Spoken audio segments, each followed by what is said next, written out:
सुरुवातीलाच मित्रांनो, देशाच्या राजकारणातून सगळ्यात मोठी घडामोड, अखेर नरेंद्र मोदींच्या सरकारला सगळ्यात मोठा पहिला झटका. इंडिया आघाडीत 350 पार तर NDA भारतीय जनता पार्टीसह मित्रपक्ष पोहोचले फक्त 210 वरती.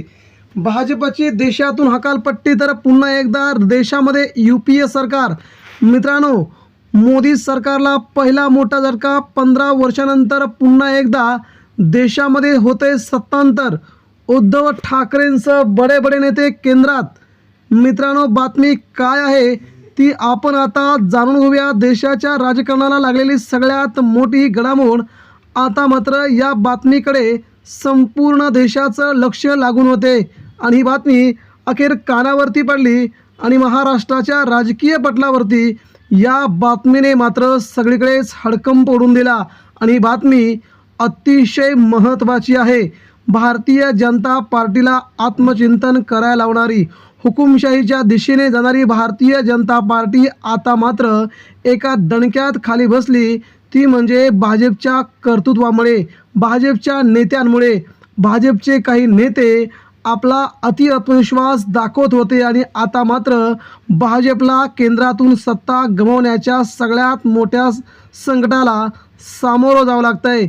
आणि इकडे मात्र उद्धव ठाकरेंनी अतिशय बरोबर करेक्ट कार्यक्रम करत शिंदेंना देखील जोरदार धडाका देण्याची नवीन खेळी खेळल्याचं राजकीय जाणकारांचं मत आहे.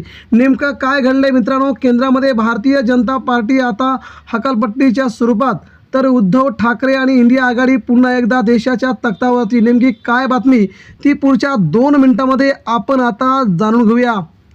मित्रांनो, सर्वांनाच माहीत आहे की सध्या देशामध्ये भारतीय जनता पार्टीचे 2 नेते नरेंद्र मोदी आणि अमित शहा यांनी हुकुमशाहीप्रमाणे भारतीय जनता पार्टी आणि देश वागवण्याचा जो प्रयत्न चालू केला आहे त्याला भारतीय जनता पार्टीकडूनच आता विरोध होतो आहे. आणि महाराष्ट्रात देशामध्ये या दोघांच्या विरोधात सगळ्यात मोठा बंड लवकरच भाजपमध्ये होईल अशी प्राथमिक स्वरूपाची चर्चा भारतीय जनता पार्टीच्या प्राथमिक फळीमध्ये सुरू झाली आहे. त्याचा फटका काल दिल्लीमध्ये भाजपला बसला. भाजप दिल्लीतील सत्ता हात धुवायच्या तयारीत आहे. एवढी मोठी बलाढ्य भाजपा गेल्या 15 वर्षापासून देशामध्ये अतिशय मोठ्या प्रमाणामध्ये बहुमत घेऊन होती.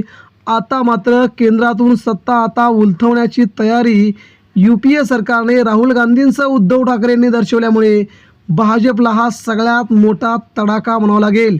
मित्रांनो, हे राजकारण खेळण्याची वेळ नाही, परंतु भारतीय जनता पार्टीने ज्या प्रकारे देशातील संपूर्ण प्रादेशिक पक्षांना, राष्ट्रीय पक्षांना छळलं, आता बारी आली आहे भाजपची.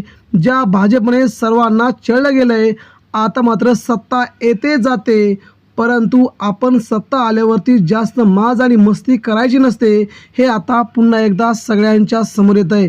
मित्रांनो, काल लोकसभेमध्ये महिला आरक्षण विधेयक पारित पडलं. या विधेयकाला संपूर्ण देशभरामधून विरोध होतोय.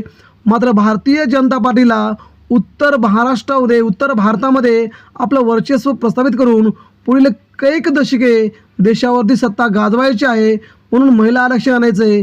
त्या पाठोपाठ खासदारांची संख्या वाढवायची. परंतु याला मात्र देशात सगळीकडून विरोध झाला आणि त्या विरोधाच्या पाठोपाठ काल लोकसभेमध्ये मतदान झालं. त्या मतदानामध्ये भारतीय जनता पार्टीचा दारुण पराभव झाला आहे. या पराभवाला सामोरं जात असताना देशाचे पंतप्रधान नरेंद्र मोदी आणि अमित शहा या दोघांना पहिला झटका बसला आहे. आता हा पहिला झटका पुढील 15 दिवसामध्ये देशाच्या सर्वोच्च पदाची खुर्ची आपल्या हाताकडून जाणार हे आता भाजपला कळून चुकलं आहे.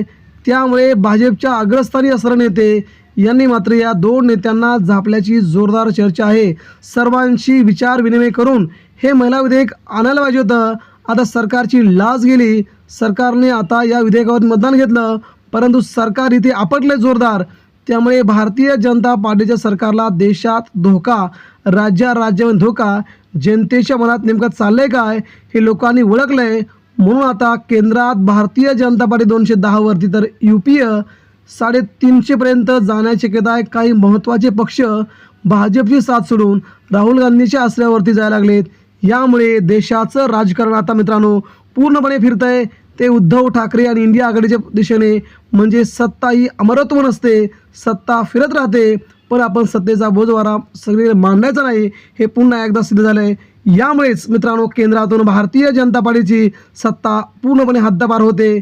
तर महाराष्ट्रात मात्र इकडे उद्धव ठाकरे पुन्हा महाराष्ट्राच्या सर्वोच्च स्थानी पोहोचतील, मुख्यमंत्री होतील अशी शक्यता वर्तवली जाते. त्यामुळे भारतीय जनता पार्टीला एकनाथ शिंदेना सगळ्यात मोठा झटका म्हणावा लागेल. महाराष्ट्रात देशात बदल घडतोय हे मात्र नक्की.